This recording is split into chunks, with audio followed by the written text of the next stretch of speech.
কিছু কিছু শিক্ষার্থীদের আমি আবার এই কাজটাও করতে দেখেছি খাতা দেখার সময়, যে তারা একটা পুরো প্রশ্নের উত্তর এক টান দিয়ে কেটে দিয়েছে, দিয়ে তার উপরে ছোট করে লিখে দিয়েছে, স্যার এই কাটা কাটা না। তো এটাও কিন্তু করাটা ঠিক না।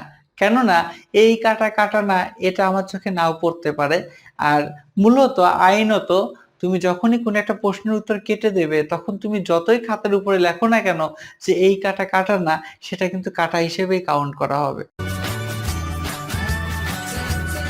সুপ্রিয় শিক্ষার্থী বন্ধুরা, হ্যাপি স্কুলের পক্ষ থেকে সবাইকে অনেক অনেক শুভেচ্ছা ও অভিনন্দন। ইতিমধ্যেই ভিডিও থাম্বনেইল এবং টাইটেল দেখে তোমরা বুঝতে পারছো যে আজকের আলোচনার টপিক কি হতে চলেছে। সম্ভবত 2024 সালের জুন মাসের তৃতীয় সপ্তাহে আমাদের এইচএসসি পরীক্ষা 2024 শুরু হতে পারে, এবং এই অল্প সময়ের মধ্যে তোমার পড়ালেখা গুছিয়ে একটি ভালো রেজাল্ট করাটা তোমাদের অনেকের জন্যই কিন্তু অনেক কষ্টকর। আজকের এই ভিডিওটিতে আমার এইচএসসি পরীক্ষার খাতা দেখার অভিজ্ঞতার উপর ভিত্তি করে কিভাবে তুমি অল্প পড়ে একটি ভালো রেজাল্ট করতে পারো সেই বিষয়টা নিয়ে আমরা মূলত আলোচনা করব। আমি মূলত এখন থেকে শুরু করে পরীক্ষার হল পর্যন্ত তোমরা কি কি করবে এবং কি কি করবে না সেই বিষয়গুলো নিয়ে মূলত কথা বলবো। তবে সেক্ষেত্রে আজকের ভিডিওটিতে আমরা মূলত সায়েন্স, আর্টস, কমার্স প্রত্যেকটা গ্রুপের শিক্ষার্থীদের জন্যই কমন কিছু মেসেজ দিব। তবে পরবর্তীতে মানবিক শাখার শিক্ষার্থীদের জন্য স্পেশালি ইংলিশ এবং আইসিটির উপরে একটি ভিডিও আমরা আপলোড করব। এখন শিক্ষার্থীরা, আমাদের 2024 সালের এইচএসসি পরীক্ষা দিতে গেলে কি কি করণীয় সেই বিষয়গুলো আমরা আগে প্রথমে চলো দেখি। যেহেতু ইতিমধ্যে আমাদের প্রায় সব কলেজেই টেস্ট পরীক্ষা হয়ে গিয়েছে, বা কিছু কিছু কলেজে হয়তো টেস্ট পরীক্ষা এখনো বাকি আছে, অর্থাৎ আমি বলতে চাচ্ছি যে আর অল্প কিছুদিনের মধ্যেই টেস্ট পেপার আমাদের মার্কেটে চলে আসবে। তো তোমরা সবাই সাবজেক্ট ভিত্তিক টেস্ট পেপার মেড ইজি সহ একটি করে কিনে ফেলবে, এবং সেই টেস্ট পেপার থেকে বিভিন্ন বোর্ডে আসা এমসিকিউ এবং কলেজে আসা এমসিকিউ গুলো মুখস্থ করে ফেলবে। যদি তুমি এই এমসিকিউ গুলো মুখস্থ করতে পারো, তাহলে আমি দৃঢ়ভাবে বিশ্বাস করি যে তুমি তোমার পরীক্ষায় কমপক্ষে 90% প্রশ্ন, অর্থাৎ 90% এমসিকিউ প্রশ্ন কমন পাবে। আরেকটি খুবই গুরুত্বপূর্ণ বিষয় হচ্ছে যে কোভিড-19 এর কারণে আমাদের 2024 সালের পরীক্ষার্থীদের সিলেবাস কিন্তু সংক্ষিপ্ত করা হয়েছে। খুবই দুঃখজনক হলেও সত্য যে আমরা অনেক পরীক্ষার্থী আছি তারা এটা জানেই না যে আমাদের একটি সাবজেক্টের কোন অধ্যায়গুলো আছে এবং কোন অধ্যায়গুলো নেই। এবং আরো দুঃখজনক বিষয় হচ্ছে কিছু কিছু অধ্যায় থেকে যে আংশিক অংশ রাখা হয়েছে এবং আংশিক অংশ বাদ দেওয়া হয়েছে সেই বিষয়গুলো কিন্তু আমরা জানি না। তাই আমি তোমাদের সবাইকে বলবো যে 2024 সালের যে সংক্ষিপ্ত সিলেবাস, সেই সংক্ষিপ্ত সিলেবাসটি পুনরায় আরেকবার কিন্তু একটু সবাইকে যাচাই করতে হবে। এমসিকিউ নিয়ে যখনই আমরা কথা বলে ফেললাম, এরপরে কিন্তু চলে আসে সৃজনশীল প্রশ্ন। সৃজনশীল প্রশ্নে তুমি যে প্রশ্নের উত্তর আগে পারবে, তুমি সেই প্রশ্নের উত্তরটি কিন্তু আগে লিখবে। আমি একটা এক্সাম্পল দিচ্ছি তোমাদের। ধরো তুমি তথ্য ও যোগাযোগ প্রযুক্তি পরীক্ষা দিচ্ছ বা আইসিটি পরীক্ষা দিচ্ছ। তা আমাদের মধ্যে কাজ করে যে আমরা 1 নাম্বার প্রশ্নটা আমি একটু পারি। তো এমন হলো যে তুমি 1 নাম্বার প্রশ্নের উত্তরটা তুমি লেখা শুরু করলে, কিন্তু 1 নাম্বার প্রশ্নের সবগুলো প্রশ্নের উত্তর হয়তো তোমার ভালোভাবে জানা নেই। যেখানে তুমি 2 বা 3 নাম্বার প্রশ্নের উত্তর যদি লিখতে, তাহলে তুমি হয়তো সেই প্রশ্নের উত্তর প্রত্যেকটা উত্তরই কিন্তু ভালোভাবে লিখতে পারতে। তো আমি তোমাদেরকে সাজেস্ট করব এখানে 1 2 3 4 সিরিয়াল মেইনটেইন না করে বরং তুমি নিজে যেটা ভালো পারো সেই প্রশ্নের উত্তরটা আগে লিখবে। এটা লিখলে কি হবে, তুমি যখনই এরকম 1 2 সেট প্রশ্নের উত্তর খুব সুন্দরভাবে লিখবা, তখনই আমরা যখন খাতা দেখতে বসি তখন তোমাদের খাতার প্রতি আমাদের একটি পজিটিভ ইমপ্রেশন ক্রিয়েট হয়, এবং এই পজিটিভ ইমপ্যাক্টের কারণে অন্যান্য প্রশ্নের উত্তরও যখন তোমরা একটু বানিয়ে লেখো বা একটু ভুলভাল লেখো, সেখানেও কিন্তু নাম্বার দেওয়ার প্রবণতাটা কিছুটা হলেও আমাদের বেড়ে যায়। আচ্ছা, এরপর পরবর্তী যে বিষয়টি হচ্ছে সেটি হচ্ছে প্রশ্নের সাথে সময়ের সামঞ্জস্য করা। আমি অনেক শিক্ষার্থীকে পরীক্ষার হলে যখন ডিউটি করি তখন এভাবে দেখি যে তারা প্রথম প্রশ্নের উত্তরটা 40-45 মিনিট সময় ধরে লেখে, কিন্তু পরবর্তীতে অন্য প্রশ্নের উত্তরগুলো যখন তারা লিখতে যায় তখন সময় স্বল্পতার কারণে হয় তাড়াতাড়ি লিখতে যায় এবং তাড়াতাড়ি লেখার কারণে হয় তাদের হাতের লেখা খারাপ হয়, নয়তো প্রশ্নের উত্তরটা ছোট হয়। অনেক ক্ষেত্রে এমনও হয় যে প্রশ্নের উত্তর জানা থাকা সত্ত্বেও তারা সেই প্রশ্নের উত্তরটি খাতায় লিখে আসতে পারে না, অর্থাৎ সম্পূর্ণ প্রশ্নের উত্তর তারা লিখে আসতে পারে না।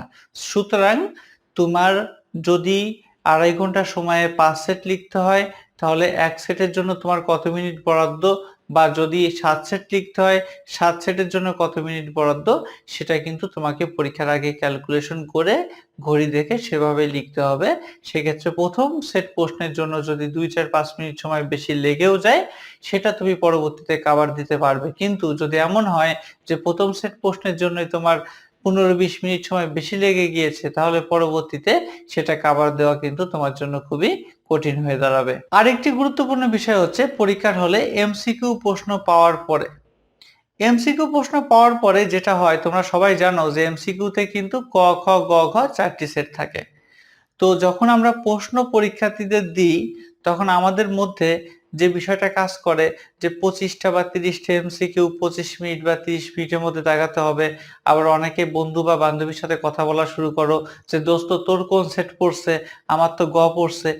এই সব কাজ করতে গিয়ে তোমরা একটা গুরুত্বপূর্ণ কাজ করতে ভুলে যাও, সেটি হচ্ছে কোন সেট তোমাকে দেয়া হয়েছে সেই সেটের সেট কোডটা পূরণ করতে তুমি কিন্তু ভুলে যাও।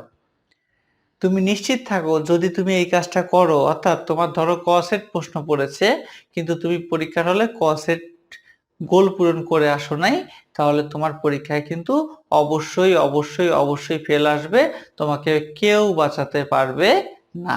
তো বন্ধুরা, এই যে বিষয়গুলো আমি বললাম এই পয়েন্টগুলো তুমি যদি এখন থেকে শুরু করে পরীক্ষার হল পর্যন্ত গুরুত্ব সহকারে মেনে চলো তাহলে আমি আশা করছি যে তুমি পরীক্ষার হলে একটি ভালো রেজাল্ট করতে পারবে। তবে পরীক্ষার হলে আমরা এমন কিছু কাজ করি যে কাজগুলোর কারণেও কিন্তু আমাদের রেজাল্ট খারাপ হয়, সেই বিষয়গুলো নিয়ে এখন আমি আলোচনা করব, অর্থাৎ পরীক্ষার হলে বর্জনীয় বিষয়গুলো কি কি। নাম্বার 1, অহেতুক খাতায় ডিজাইন করা।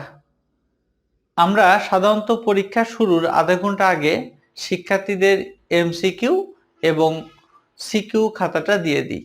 তো তোমরা আধা ঘন্টা সময় পেয়ে খাতায় কি করো, খুব সুন্দর করে মার্জিন টানো। আমি অনেক শিক্ষার্থীকে দেখেছি খাতার ডাইনে বামে সামনে পিছনে মার্জিন করে, অনেকে তো আবার 2-3 কালার দিয়েও মার্জিন করে, আবার অনেকে 1 নং প্রশ্নের উত্তর লিখে নিচে 3 টান 4 টান স্কেল দিয়ে দেয়, এরকম দেয়। তুমি মার্জিন টানতেই পারো, তাতে আমার কিছু বলার নাই।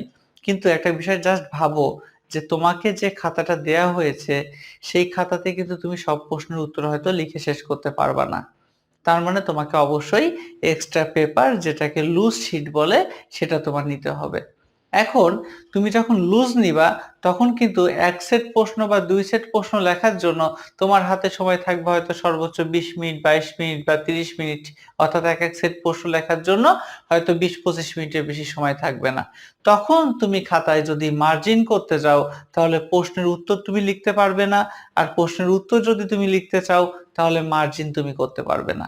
তাহলে বিষয়টা কি দাঁড়ালো, একই খাতাতে কিছু অংশে মার্জিন থাকলো কিছু অংশে মার্জিন থাকলো না। এই জন্যে জাস্ট সিম্পল মার্জিন করাটাই বুদ্ধিমানের কাজ বলে আমার কাছে মনে হয়। নাম্বার 2, এক সেট প্রশ্ন, অর্থাৎ আমরা সবাই জানি সৃজনশীল প্রশ্নে ক খ গ ঘ থাকে। তো এক সেট প্রশ্নের সম্পূর্ণ শেষ না করে আর এক সেট প্রশ্ন কখনোই উত্তর করতে যাবা না।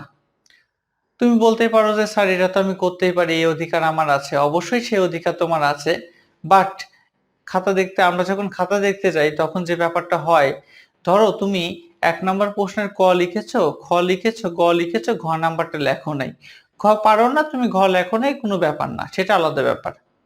কিন্তু এমন হয়েছে যে তুমি ক খ গ লিখেছো, তারপরে 2 লিখছো, তারপরে 3 লিখছো, তারপরে আবার 1 নাম্বার সেটের তুমি ঘ নাম্বার প্রশ্নের উত্তরটা লিখেছো। প্রবলেমটা কি হয় জানো? প্রবলেমটা হচ্ছে আমরা যখন খাতা দেখি আমাদেরকে বোর্ড থেকে নির্দেশনা দেয়া থাকে যে একজন স্টুডেন্ট প্রত্যেক সেট প্রশ্নে মোট কত নাম্বার পেল সেটা যোগ করে সেটা আমাদেরকে আবার ওইখানে বসাতে হয়, এবং এই কাজটা আমরা যেমন করি সেকেন্ড এক্সামিনার বা যাকে হেড এক্সামিনার বলা হয় তিনিও কিন্তু এটা করেন। তো যখনই তুমি এই কাজ করবা, অর্থাৎ এক সেট শেষ না করে আরেক সেট প্রশ্নের উত্তর করবা, তখন তোমার খাতার প্রতি কিন্তু একটা ব্যাড ইমপ্যাক্ট ওই শিক্ষকের তৈরি হবে এবং এই কারণেও কিন্তু তোমার রেজাল্ট খারাপ হতে পারে। অর্থাৎ তোমাকে শিক্ষক কিছু কিছু ক্ষেত্রে রাগের বশবর্তী হয়ে নাম্বার কম দিয়ে দিতে পারে। তুমি বলতেই পারো যে স্যার আমি খাতা চ্যালেঞ্জ করব। আসলে খাতা চ্যালেঞ্জ করে খুব বেশি লাভ হয় না। কেন লাভ হয় না জানো? কেননা খাতা চ্যালেঞ্জ করলে যেটা হয় সেটা হচ্ছে তোমার খাতাটা পুনরায় গোনা হয়, যে তোমার মার্কসটা কোনো জায়গাতে গোনায় ভুল হয়েছে কিনা। এটা ভাবার কিছু নাই যে তোমার খাতাটা আবার নতুন করে দেখা হয় যে এই ছেলেটা ঠিকঠাক লিখছে কিনা, স্যার ঠিকঠাক নাম্বার দিয়েছে কিনা, এমন কিন্তু না।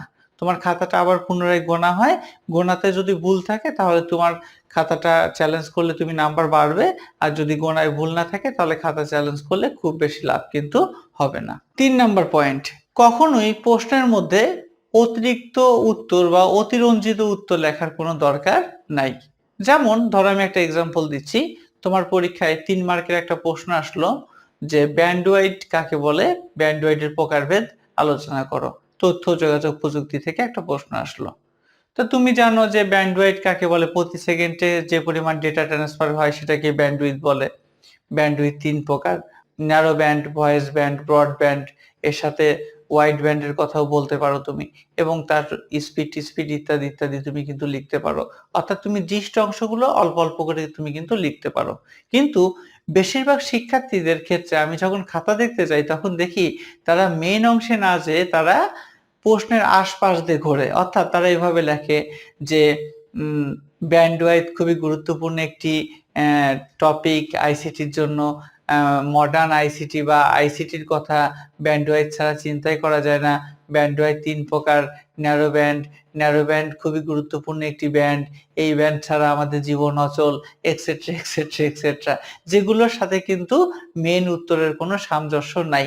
এবং এই জায়গাগুলোতে আমরা মূলত যে কাজ করি, বোর্ড থেকে আমাদের একটা ইনস্ট্রাকশন দেয় যে কোনো শিক্ষার্থী যদি কিছু লেখে তাহলে তাকে 0 দেবেন না। এই কারণে আমরা 0 দিতে পারি না বিধায় তাকে 1 নাম্বার দিই। এখন জাস্ট তুমি চিন্তা করো, তুমি যদি 4 নাম্বার বা 3 নাম্বার প্রশ্নের মধ্যে 1 নাম্বার পাও, সেক্ষেত্রে তোমার A+ পাওয়া তো দূরের কথা, তুমি পাস করবা কিনা সেটাই কিন্তু সন্দেহ। এরপরে যে কাজটা করবা না সেটা হচ্ছে, ভুল কিছু যদি তুমি লিখে ফেলো তাহলে সেখানে ঘষা মাজা করবা না, এক টানে কেটে দিয়ে চলে আসবা। অর্থাৎ ধরো তুমি 3 লাইন বা 4 লাইন ভুল লিখে ফেলছো, তো সেক্ষেত্রে তুমি কি করবা, ওই 3 লাইন বা 4 লাইন এক টানে কেটে দিয়ে চলে আসো, কোনো অসুবিধা নেই।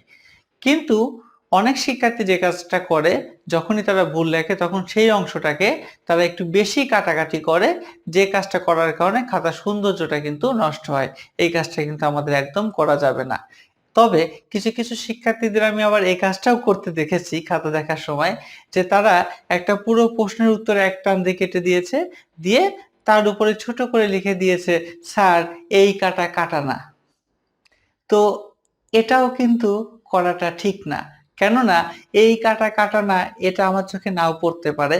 আর মূলত আইনত তুমি যখনই কোনো একটা প্রশ্নের উত্তর কেটে দেবে তখন তুমি যতই খাতার উপরে লেখো না কেন যে এই কাটা কাটা না, সেটা কিন্তু কাটা হিসেবেই কাউন্ট করা হবে। সুতরাং এই বিষয়টাতেও আমাদেরকে কিন্তু সতর্ক থাকতে হবে। তো এই ছিল আজকের ভিডিওর টপিক, যেখানে আমাদের করণীয় এবং আমাদের বর্জনীয় বিষয়গুলো নিয়ে আমরা আলোচনা করেছি। এই ভিডিওটি যদি তোমরা খুব ভালোভাবে দেখো তাহলে আমি আশা করি 2024 সালে যারা পরীক্ষার্থী আছো, সায়েন্স, আর্টস, কমার্স, প্রত্যেকেই সমানভাবে উপকৃত হবে। পরবর্তীতে আমাদের চ্যানেলে আমরা আরো অনেক নতুন নতুন ভিডিও নিয়ে তোমাদের সামনে হাজির হব। সে পর্যন্ত ধন্যবাদ সবাইকে।